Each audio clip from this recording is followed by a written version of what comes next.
O algoritmo te conhece melhor do que você. E se você ainda não percebeu que tudo que as redes te indicam são conteúdos que te agradam ou que te interessam, e que isso é um grande risco para o seu intelecto, você tem um sério problema pela frente. Atualmente, nós corremos um sério risco de ter o nosso pensamento limitado pelos algoritmos. Como disse José Saramago numa entrevista ao Globo em 2009, nada há que seja verdadeiramente livre nem suficientemente democrático. Não tenhamos ilusões.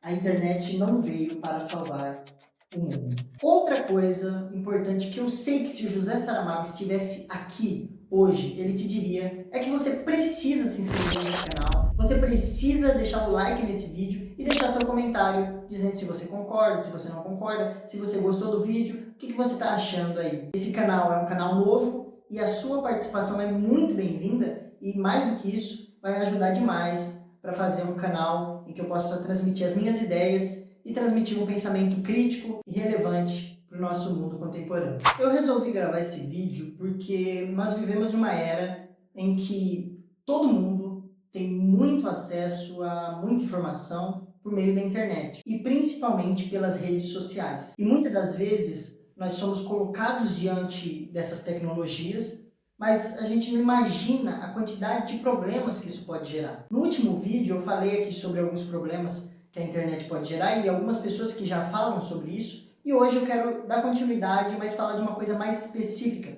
que são os algoritmos nas redes sociais, como plataformas de interação, de produção, de consumo, ou mesmo os streamers, ou locais onde a gente compra, tudo que a gente consome na internet. Existe ali atrás uma coisa chamada algoritmo. E como você já sabe, como foi tratado no último vídeo do canal, as redes sociais elas têm uma lógica de racionalização embutida nelas. E a ferramenta que impõe esses processos de racionalização é o algoritmo. Um algoritmo é um conjunto de instruções que define um processo para resolver um problema ou realizar alguma tarefa. No caso das redes sociais, é um conjunto de instruções programadas que capturam os dados dos usuários, no caso eu e você, e a intenção dela é te indicar, te levar a um conteúdo que vai te fazer consumir mais e mais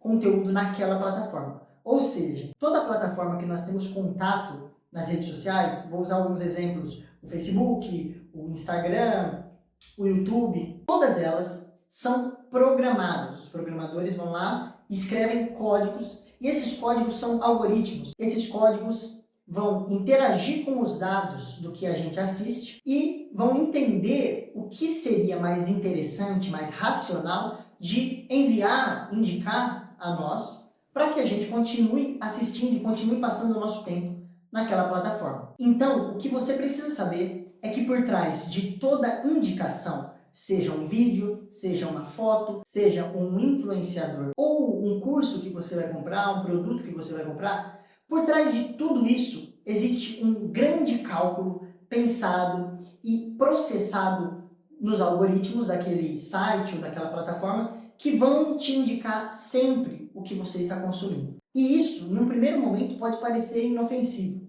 mas pode causar sérios problemas, pode causar um encaixotamento mental, uma limitação do nosso pensamento, porque tudo o que a gente está consumindo é controlado por um cálculo, por um algoritmo. E diante de todo esse processo, o que acontece? As pessoas elas são sempre colocadas para consumir, para assistir pessoas e conteúdos que vão dizer o que elas já ouvem, o que elas já acham. E isso vai fazendo com que as pessoas consumam um conteúdo que vai fazendo com que elas sempre acreditem que é óbvio, é uma coisa óbvia, que o pensamento dela está certo.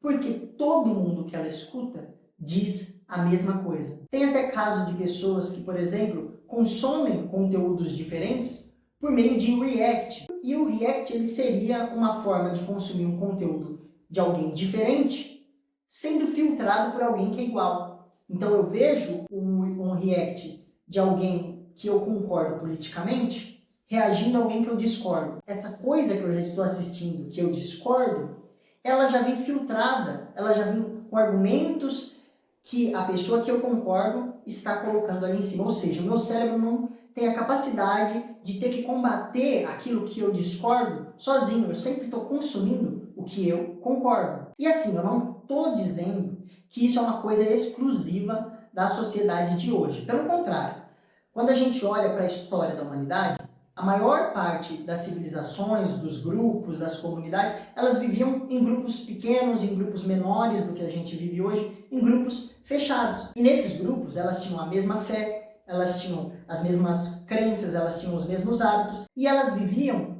diante de um processo em que elas sempre estavam olhando para a mesma cultura, para a mesma produção cultural, para o mesmo tipo de ética, de moralidade. Mas outro fato histórico que a gente também tem que trazer para essa conversa, que é muito relevante, é que em casos como a Grécia Antiga, que tinha contato com muitos povos e culturas diferentes, religiões, pensamentos diferentes, foi um lugar onde fluiu, onde surgiu um pensamento crítico, um pensamento lógico e um pensamento muito mais estruturado do que a gente tinha antes, que é a filosofia. Ou seja, o convívio de ideias diferentes, de pensamentos diferentes, faz com que o nosso próprio pensamento comece a se desenvolver. Eu não estou dizendo que se você começa a consumir coisas diferentes, você necessariamente vai pensar diferente, mas você necessariamente vai pensar melhor, porque para defender o seu pensamento, naturalmente você vai ter que criar argumentos que combatam as informações que estão sendo emitidas pelo outro. Então, até agora, pelo que a gente já falou aqui, nós compreendemos que nós estamos sempre limitados a alguma forma de consumir conteúdo por algum canal. Se eu vivo numa pequena sociedade, eu não tenho como acessar algo fora disso. Se eu vivo em um lugar onde flui mais conhecimento, naturalmente eu vou conhecer mais coisas. Mas o grande problema é que a internet, ela traz um discurso e uma ideia de que nós somos livres para sempre ouvir o que nós queremos, ter acesso ao que nós discordamos. Porém, essa narrativa, ela é desconstruída quando nós pensamos no que está por trás de todo esse processo de consumo, que são algoritmos sempre entregando a nós aquilo que vai ser melhor para ele. A internet nos faz pensar que nós somos livres para consumir o que nós queremos. O sociólogo polonês Zygmunt Bauman já disse: as redes sociais são uma armadilha. A verdade é que nós estamos numa armadilha, onde nós só consumimos o que o algoritmo entende que vai ser melhor para que a gente permaneça naquela plataforma. E essa armadilha que a gente está falando, que os algoritmos podem ser para a nossa mente, elas podem gerar diversos problemas no nosso intelecto. O primeiro problema que eu diria que os algoritmos podem gerar no nosso intelecto é que ele pode gerar um pensamento enjoado, fresco, aquela pessoa que não consegue escutar o que ela discorda. E aqui eu não estou falando de escutar atrocidades e coisas do tipo.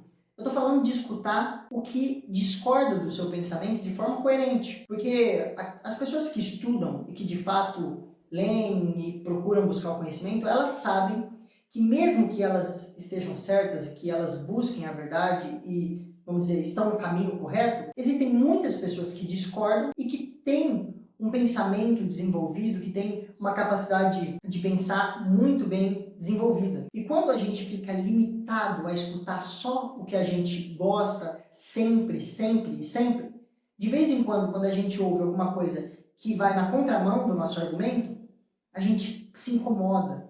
E essa é uma prática muito importante de tentar estimular na internet. Procurar escutar pessoas que são diferentes, pessoas que têm argumentos diferentes. Quando tem o mesmo fato, ouvir pessoas comentando de forma diferente sobre aquele fato, para que o seu pensamento seja um pensamento construído a partir de um diálogo. O segundo problema, que é um problema muito sério também, é um problema social, é a incapacidade de conviver com o outro, com alguém que pensa diferente. Mas esse problema, ele toca mais no comportamento, porque acaba gerando um tipo de pessoa que está acostumado a viver numa bolha na internet e que quando ela tem um contato no mundo real com pessoas que pensam diferente, ela tem um estereótipo dessas pessoas que são diferentes dela e acaba, vamos dizer, desumanizando as pessoas, porque ela está encaixotada em um tipo de pensamento e ela coloca em caixas todas essas pessoas que estão fora do seu pensamento.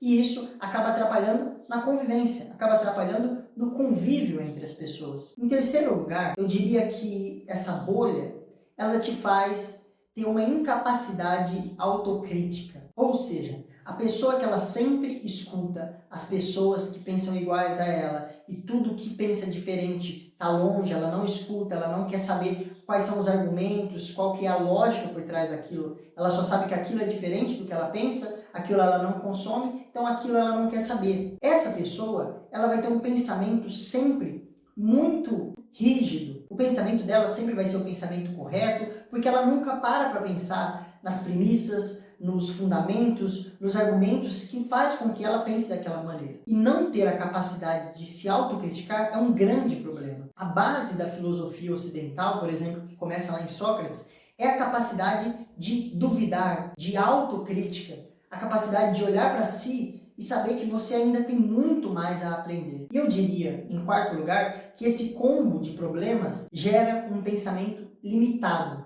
uma pessoa que tem um limite intelectual. E se você consegue ver algum outro problema que eu não citei aqui no vídeo, deixa aí nos comentários. Um dos métodos mais importantes na filosofia grega clássica, estou falando aqui de Platão, de Aristóteles, é a dialética. E eu não estou falando da dialética hegeliana, marxista, essa dialética moderna. Estou falando da dialética como método de busca de conhecimento.